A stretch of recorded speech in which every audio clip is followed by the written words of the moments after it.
तर यावर्षी 5 एकर कांदा लागवड केलेला होता आम्ही. आम्ही पारंपरिक पद्धतीनुसार कृत्रिम किंवा मग रासायनिक खताचा डोस टाकणार होतो. पण आम्हाला जे आमचे मार्गदर्शक आहेत खैरनार साहेब, त्यांनी आम्हाला ॲम्बिकोची संपूर्ण किटबद्दल माहिती दिली. त्यात बॅक्टेरिया येतात, नायट्रोजन, फॉस्फरस सर्व अपटेक करणारे बॅक्टेरियाज येतात आणि त्यामुळे आम्हाला अप्रतिम असे बदल घडून दिसले. त्यामुळे कांद्याचा मुळवा तुम्ही बघू शकता. एकसारखी साईज आहे. प्रत्येक कांद्याची साईज तुम्ही बघू शकता. एकसारखी साईज आहे, मुळवा जबरदस्त आहे आणि त्यातल्या त्यात डबल पत्ती आहे कांद्याला. ही कांद्याची क्वालिटी तुम्ही बघू शकताय. आपण आत्ताच चाळ फोडलेली आहे, पण कांद्याला त्या प्रकारची हानी झालेली नाहीये.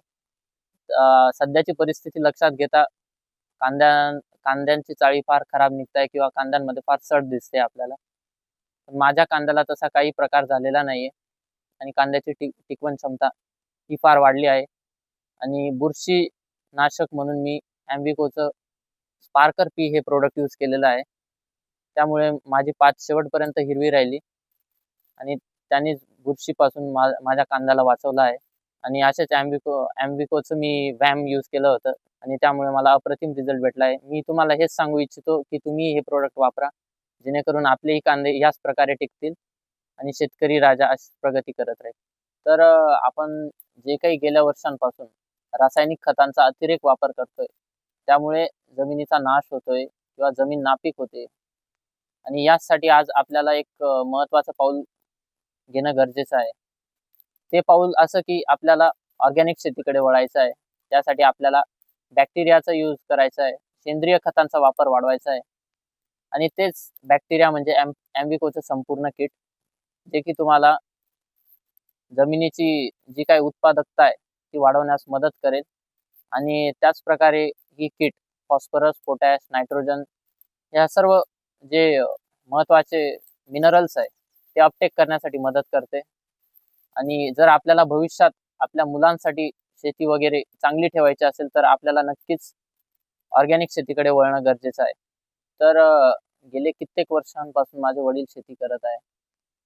मी त्यावर काटेकोरपणे लक्ष दिलं आणि बघितलं की यांनी हे औषध सांगितलं, यांनी हे खत सांगितलं म्हणून आपण ते टाकायचं. रासायनिकचा अतिरेक करायचा आणि आपल्या जमिनी खराब करून घ्यायच्या. त्यानंतर मग आपण शेतीलाच दोष द्यायचा की शेती परवडत नाही. आजचा नवयुवक म्हणतो की शेती परवडत नाही. शेती नक्कीच परवडते, पण त्या प्रकारचं आपण नियोजन केलं पाहिजे.